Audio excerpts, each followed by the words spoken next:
Orang Islam itu cuma dua. Kalau ndak NU ya Muhammadiyah. Sudah, ndak ada lain-lain lagi. Ini mau besanan saja takut. Takut tidak mendapat barokah dari masing-masing pemimpinnya. Selisih sedikit ribut. Yang satu kunut, yang satu tidak kunut, ribut. Padahal di kitabnya orang NU ada kunutnya dan ada tidak kunutnya. Tapi karena dia terkooptasi oleh golongan, ribut. Kalau tidak kunut itu begini-begini. Alhamdulillah sekarang ini sudah tidak ribut karena sudah tidak sholat subuh.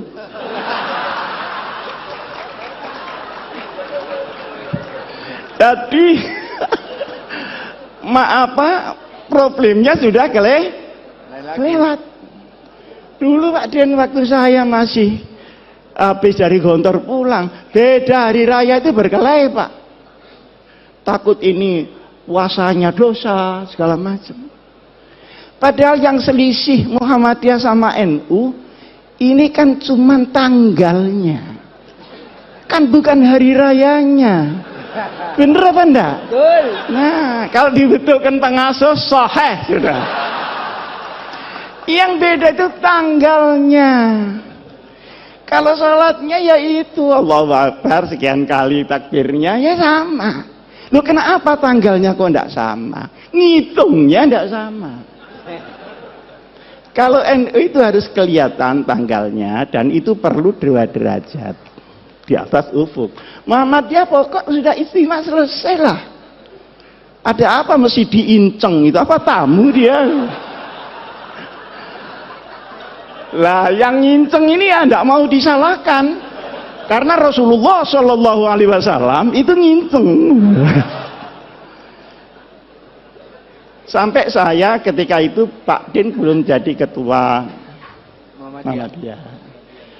Jadi ketika itu ketua Muhammadiyahnya Pak Syafi'i Ma'arif. Saya diundang oleh Pak Yusuf Kalla, marah-marah Pak Yusuf Kalla ini. Ini gimana NU sama Muhammadiyah? Masa enggak bisa jadi satu hari rayanya itu? Repot masyarakat kalau begini. Saya tanya, caranya bagaimana Pak? Ya kompromi lah. Caranya, dengan Pak Den ya, maaf, dengan Pak Den. Katanya Pak JK, bagaimana kalau Muhammadiyah turun 1 derajat? NU-nya naik 1 derajat. Oh, kalau begitu langsung cash and carry saja. Ini fikihnya pedagang itu di sini.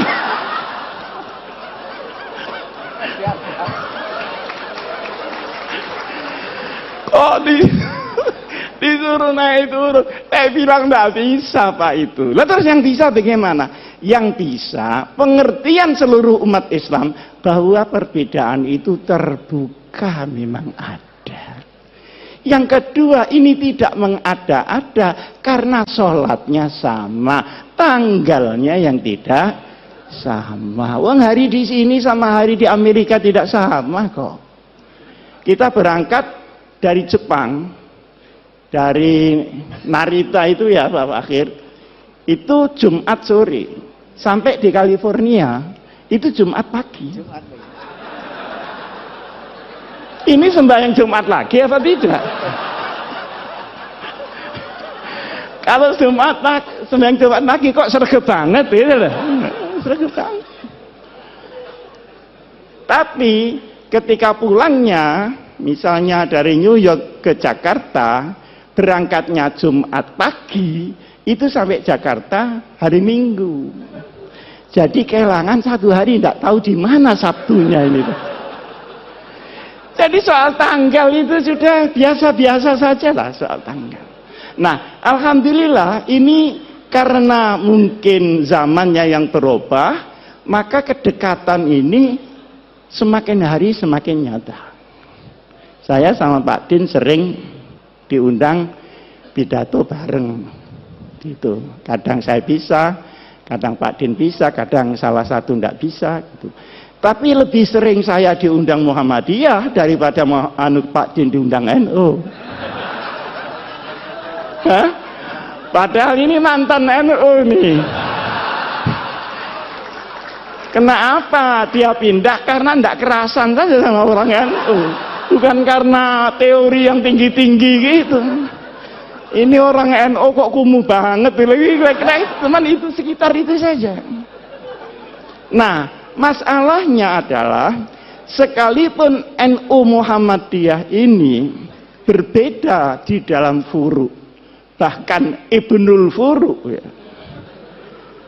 Tetapi wawasan keumatannya sama, wawasan kenegaraannya sama. Karena Hadratus Syekh Kiai Hasyim Asy'ari ikut mendirikan republik. Kiai Ahmad Dahlan ikut mendirikan republik. Pahlawan nasional ada di dua belah pihak. Tahu jerih payahnya bagaimana membawa Islam di tengah kebinekaan yang luar biasa itu. Maka sabar. NU sama Muhammadiyah itu sabar. Cuman NU itu sama Muhammadiyah menurut saya itu sepasang sandal. Jadi kalau dipakai semua. Kalau tidak ya sekalian tidak semua. Jangan dipakai yang kanan, yang kiri tidak dipakai. Nah ini kira orang stres itu. Orang NU suruh bikin universitas rapi seperti Muhammadiyah. Sulit Pak. Tapi rahasia, jangan ngomong-ngomong orang. Tapi orang Muhammadiyah suruh ngurusi orang macul yang sehari-hari tidak ngerti apa-apa. Sehingga dia musyrik menjadi muslim. Enggak sabar juga Pak. Nah, bertemunya ini banyak yang tidak suka. Oleh karenanya, maka wawasan keagamaan, wawasan keumatan, wawasan kebangsaan dan kenegaraan tidak boleh dirobek oleh kepentingan apapun juga. Ini pertama. Sekarang yang kedua. Pandangan-pandangan kaum muslimin terhadap negara Indonesia ini baru selesai setelah berpikir 40 tahun. Waktu tahun 1945 kita merdeka.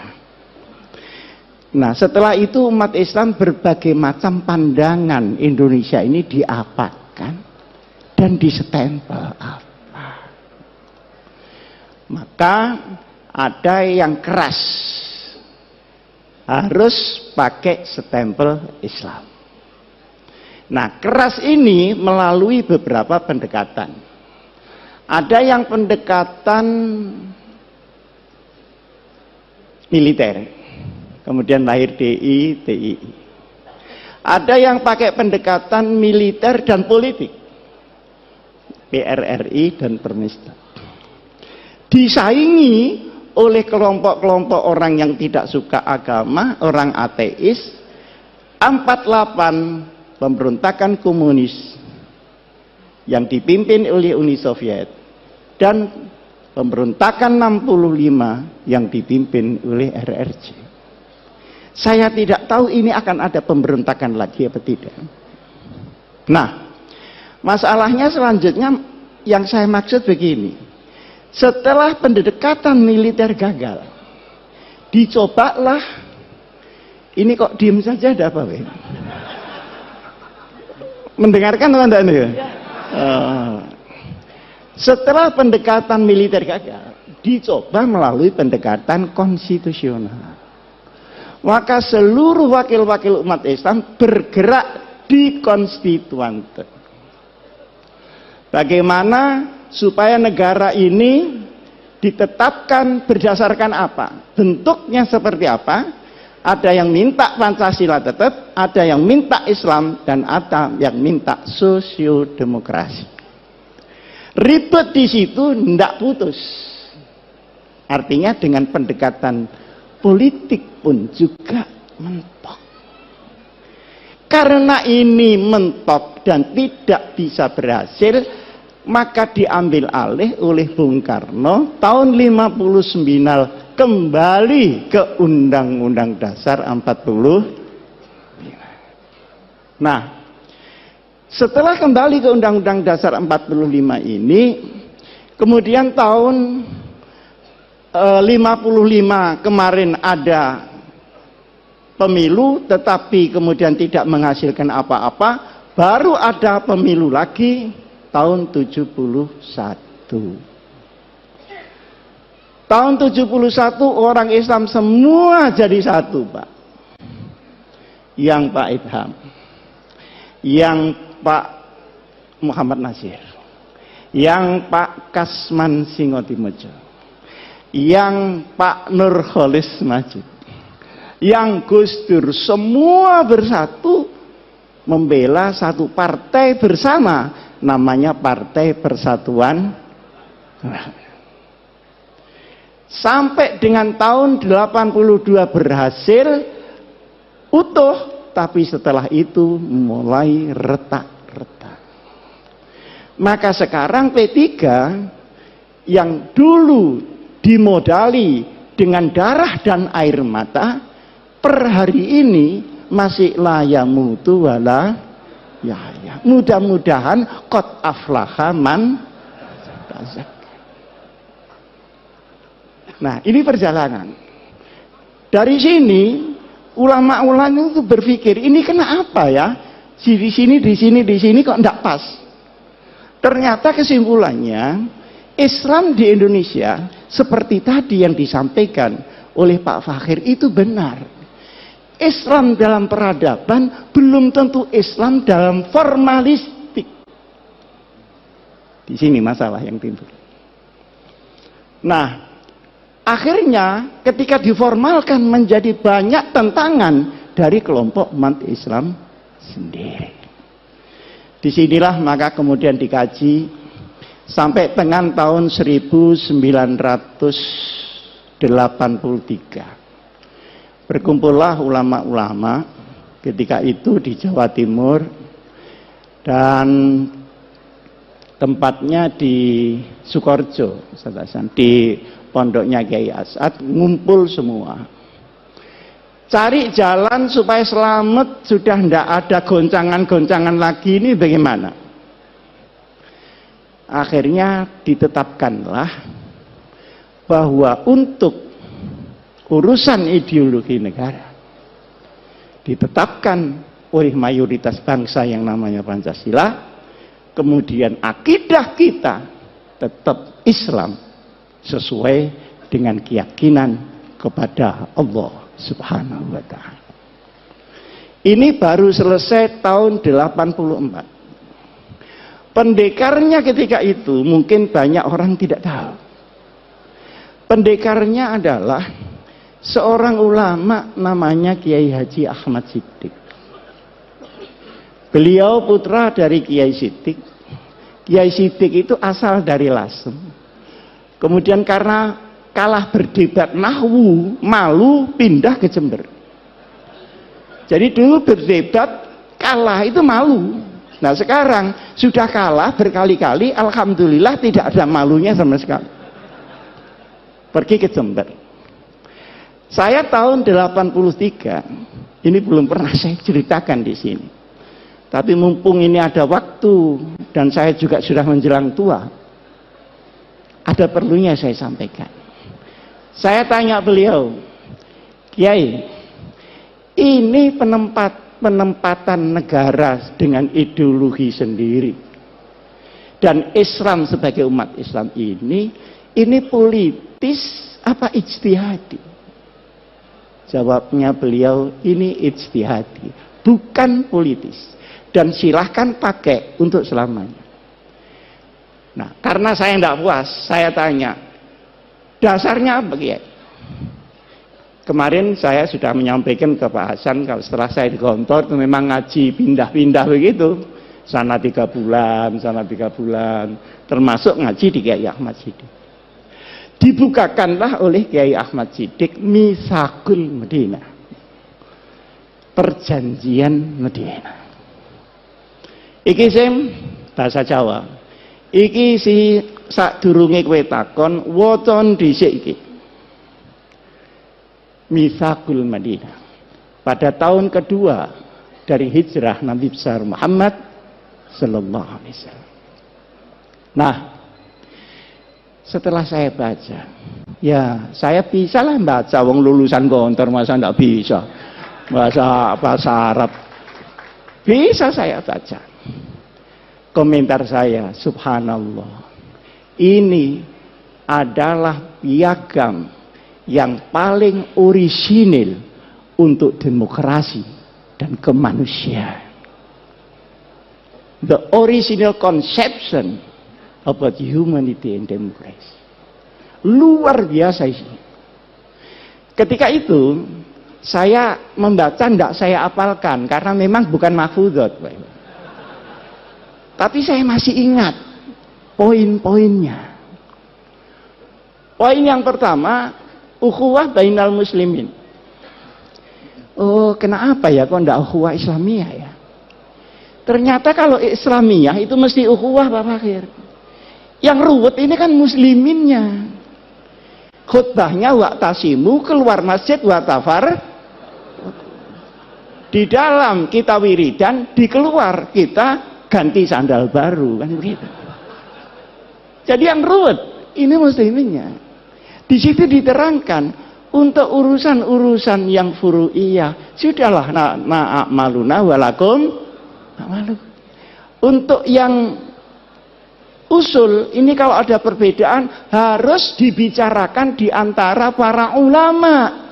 Jangan dibicarakan di antara di luar para ulama. Nah sekarang enggak. Ada anak Ansor sama pemuda Muhammadiyah ribut soal tahlil. Ini nyampe apa enggak ke yang mati? Kata Ansornya, nyampe. Loh buktinya, karena setiap kiriman enggak pernah kembali. Loh ini ngomong apa? Pak, ya pemuda Muhammadiyahnya ini kan enggak terima. Mana tanda buktinya? Nah kalau diserahkan bangsa begini ini Pak, innalillahi wa inna ilaihi raji'un. Nah kalau sudah sampai top dia merusak Islam, dia harus dinyatakan tegas dia berada di luar Islam. Luar biasa. Saya baru diberitahu oleh polisi. Dulu Pak Hasim, ada orang ngaku malaikat Jibril namanya Lia Eden. Bener ya? Ada orang yang mengaku Nabi Muhammad namanya Musad. Dua-duanya ditangkap. Dimasukkan di tahanan, ditanya oleh polisi, wahai malaikat Jibril, pernahkah ketemu Nabi Muhammad ini? Ternyata belum pernah ketemu dua orang.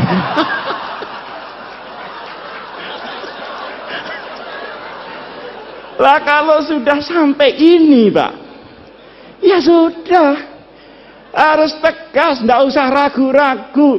Saya juga menyampaikan sama Al-Mukarram, Bapak Menteri Agama, sudah jangan ragu, katakan itu bukan Islam. Kenapa ragu? Tapi ini jangan cuma ditepuk tangan itu. Maksud saya, yang lain-lain itu ikut mendorong lah. Supaya ada pride. Karena yang menghadang pun juga sangat banyak. Yang kedua, ukhuwah bainal adyan. Mana yang bisa dikerjasamakan dengan luar Islam, mana yang tidak. Itu jelas sekali. Sehingga rahmatan lil alamin memang melampaui rahmatan lil muslimin. Urusan yang tidak syariah sudah, bikin got bareng bangunan tidak apa-apa. Tapi kalau urusan yang syara, yang akidah, ya lakum dinukum, itu ada tuntunannya Pak. Dan itu disusun langsung Rasulullah Shallallahu Alaihi Wasallam. Nah sekarang ini kalau benci kelewat benci, tidak membedakan mana asyaduhum adawatan atau akrobahum mawaddatan. Zimmi dan harbi disamakan. Tapi kalau sudah kadung kepingin demokrasi, tahlilan di gereja, itu kurang tempat apa bagaimana? Seperti orang Kristen, tidak usah lah disuruh Jumatan. Nanti sandalnya hilang. Saya kan sering dicemooh sama orang Kristen. Gimana orang Islam itu? Uang ibadah kok sandalnya hilang? Ya mesti saja karena sandalnya tidak dipakai. Nah sampeyan sepatunya dipakai. Jadi yang hilang ya tidak sepatunya, tapi sepeda motornya yang di luar itu yang hilang. Jadi yang seperti disampaikan oleh Pak Din tadi sajalah al-hanifiyatus samkhah, itu pas sudah itu. Ini jangan diumek-umek lagi gitu maksud saya. Nah, kemudian yang menarik lagi untuk qabilah-qabilah di luar hukum syariat dipersilahkan untuk menggunakan kebiasaannya masing-masing. Ini saya belajar usul fikih di sini juga begitu Pak Hasan. Mabhadi awaliyah. Itu belum mabhadi akhiriyah loh. Masih mabhadi awaliyah, tetap kunci. Nah itu digawa diintil-intil tak garut apa-apa kunci. Bab mabhadi awaliyah. Di situ kan ada al-ahdah muhakkamah. Tapi yang muhakkamah yang bagaimana? Tentu yang tidak khilafis syar'i. Ma warada fi syar'i mutlaqan wala dhabita lahu wala fil lughah yurja'u ilal 'urf. Berarti ada status di dalam adat sepanjang dia menjadi al-'urf yang tidak muta'arif. Ini kan sangat jelas. Nah, sekarang ini semua diubah. Yang lunak terlalu lunak, yang keras kekerasan. Semua yang lain dirinya dibilang kafir, masuk neraka. Neraka, semua masuk neraka, surganya cuma dia aja. Lu kok tidak takut masuk surga sendirian?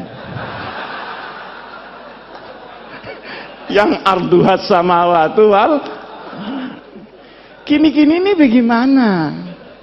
Nah, ada lagi yang kita merasa bahwa itu bukan Islam, seringkali ya, tetapi sesungguhnya itu pilar di dalam Islam, adalah kepastian hukum.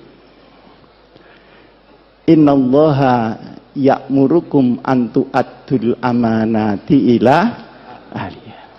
Tu'addul amanati ini untuk Pak Hidayat Nur Wahid.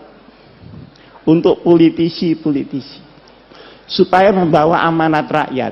Jangan 5 tahun sekali datang ke rakyat terus tidak tahu lagi, menunggu 5 tahun lagi. Ini yang tidak tepu, ini mesti pendaftar. Nah, kalau idza hakamtum, ingat bainan nas bukan bainal muslimin, antahkumu bil adl. Penegakan hukum. Ini harus sama rata sama rasa. Nah, sekarang di Indonesia kan tidak. Hukum naik susah, ke bawah kena. Pajak naik sulit, turun gampang. Akhirnya yang kena yang kecil-kecil. Jadi kepastian hukum. Jadi, inti dari hukum adalah al-adalah. Inti daripada politik adalah al-amanah. Kalau dua ini hilang, maka hukum akan menjadi cerita dan politik akan menjadi akumulasi kekuatan saja. Luar biasa, Pak. Di bawah ada lagi al-musawah bainal iqtisad, keadilan ekonomi. Ini tidak sama rata sama rasa, tapi sama-sama merasakan. Beda kan? Sama-sama merasakan. Kalau tadi biar anak saya Fatimah Syarakat lakotok tuh, ya dah. Kalau ini enggak. Masa tukang ban minta rezeki sama dengan pabrik ban? Kan enggak mungkin. Tapi semua kebagian, halalan, thayyiban, mubarakan. Orang sedikit bisa bahagia, dapat banyak bisa bahagia, dapat sedikit bisa menjadi pencuri, dapat banyak pun bisa menjadi rampok di mana-mana. Yang menghabiskan uang negara itu bukan orang miskin, Pak. Orang yang sudah Masya Allah kayanya. Nah, di sini pun adalah ketentuan yang harus ada di sebuah negeri, apapun bentuk negeri itu, kita ada orang Islam di situ, kita harus perjuangkan ini.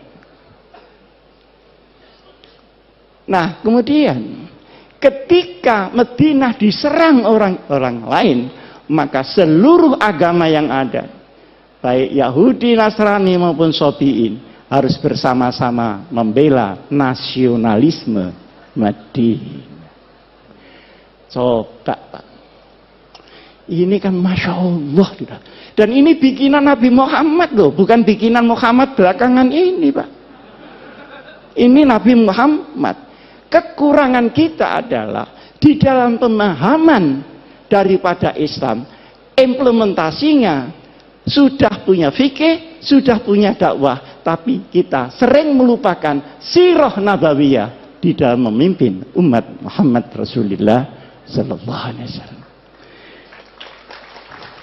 Karena sirah nabawiyah itu juga strategi implementatif yang real dari Rasulullah. Kapan Rasulullah dakwah diam-diam, kapan terang-terangan, kapan mengungsi, kapan hijrah besar-besaran, kapan dia menunggu, dan kapan beliau membalas serangan. Semuanya ini harus kembali di dalam benak kita. Nah, sekarang ini para bapak yang saya muliakan, negeri yang tadi oleh para ulama diputuskan tahun 84 itu supaya diisi, jangan didekonstruksi. Kalau didekonstruksi, ruwet, habis waktu untuk mendekonstruksi, belum lagi mengisinya kembali. Lebih langsung dengan melakukan jurusan al-amru bil ma'ruf wan nahyu 'anil munkar. Seperti ada LGBT itu kok saya dengar yang teriak-teriak kok cuman saya, yang lain-lain ini gimana kok enggak teriak-teriak. Itu kan embrio supaya laki-laki kawin dengan laki-laki, perempuan kawin dengan perempuan, kan gitu maunya Pak Fakir. Kalau perempuan kawin dengan perempuan, saya nggak tahu lah karena saya nggak pernah jadi perempuan. Tapi kalau laki-laki kawin dengan laki-laki, itu mau olahraga atau mau kawin? Digempur saja. Saya juga ditanya pada Pak Hidayat, ini gimana gempur dari segala penjuru yang udkhulu min abwabin mutafarriqah. Jadi jangan menghilangkan amar ma'ruf nahi mungkar sekalipun kita tidak melakukan dekonstruksi di dalam bentuk, tetapi kita harus selalu di dalam isi. Kadang-kadang kita menemui hadis Rasulullah sallallahu alaihi wasallam, al hikmatu dhallatul mu'min iltaqataha aynama wajadah. Perkara yang hak itu milik orang Islam. Kalau tidak ada di tempat kamu, ada di tetangga, berarti itu milik kamu yang di sana. Ambil kembali. Jangan tetangganya dimaki-maki karena tetangga. Kalau bapak-bapak pergi ke Jepang, pergi ke Taiwan, pergi ke Korea, Masya Allah, perlindungan konsumen, perlindungan jual beli, kualitas. Nah ini ada saksinya Pak Fakhir, dilindungi oleh undang-undang. Jadi kalau kita ke Taiwan, kehilangan koper di bandara, pasti kembali. Karena mengembalikan itu biaya negara, dan tidak mengembalikan adalah kriminal. Loh, bukankah sepotong ini juga Islam? Seperti di Jepang, itu kalau ada toko malsu kualitas, langsung ditutup Pak. Jadi wailun lil mutaffifin itu kok jalan di sana, ndak jalan di sini. Sementara kita ini kalau beli makanan keliru terus, Pak. Buah-buahan katanya manis tapi kecut. Saya beli di Jalan Surabaya, Pak Din, itu lampu. Lampu itu yang kuno itu harganya mahal. 2,5 juta. Kalau yang baru itu cuma 650. Saya bilang saya minta kuno, Pak. Oh iya Pak Ji, ini tinggal satu yang kuno. Setelah diberikan saya ternyata baru kan kelihatan baru cetakan itu. Loh Pak, ini baru Pak, bukan kuno. Aduh, sampean nih kok rewel. Sampean biarkan saja. Lama-lama kuno sendiri. Mati.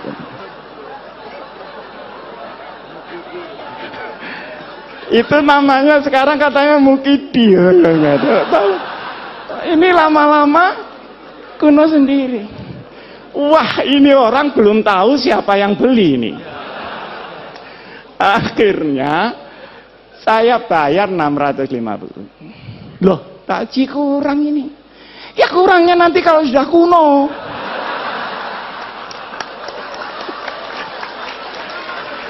Itu kira-kira ada di Jepang apa ada di Indonesia kira-kira? Lah terus sepotong ini saja loh ya, bukan la ilaha illallahnya.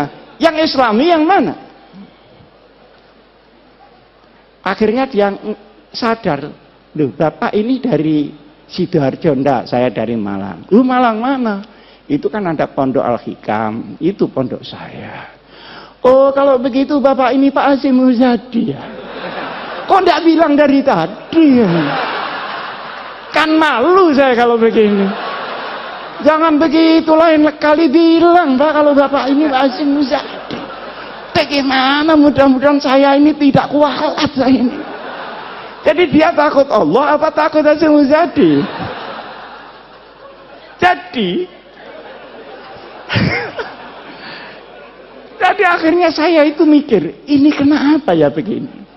Pak Fakir kan sebentar lagi menjadi Menteri Luar Negeri, Allahumma. Masa naibul fa'il terus? Lama-lama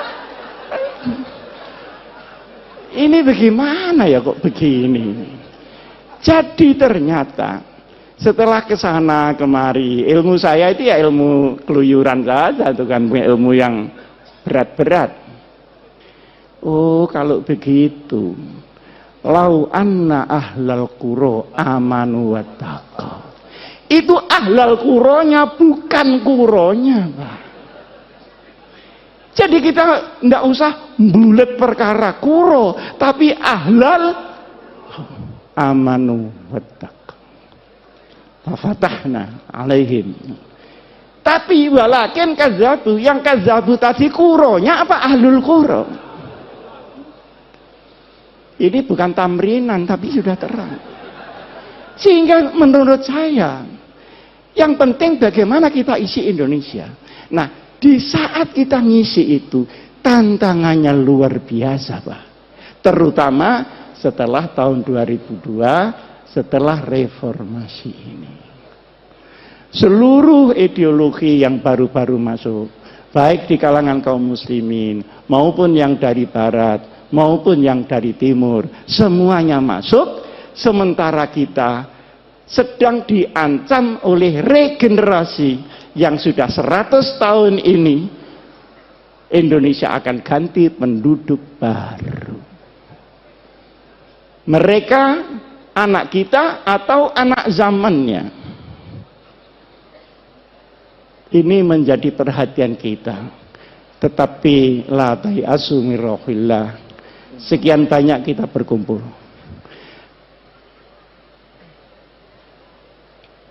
Hum ya'lamuna kama ta'lamun wa tarjuna minallahi ma la yarjun. Oke, mari kita berjuang mengisi Indonesia ini. Berhadapan dengan yang merusak. Tetapi yakinlah kalau mereka sakit, kita pun sakit. Tapi kita punya Allah, mereka belum tentu mempunyai Allah.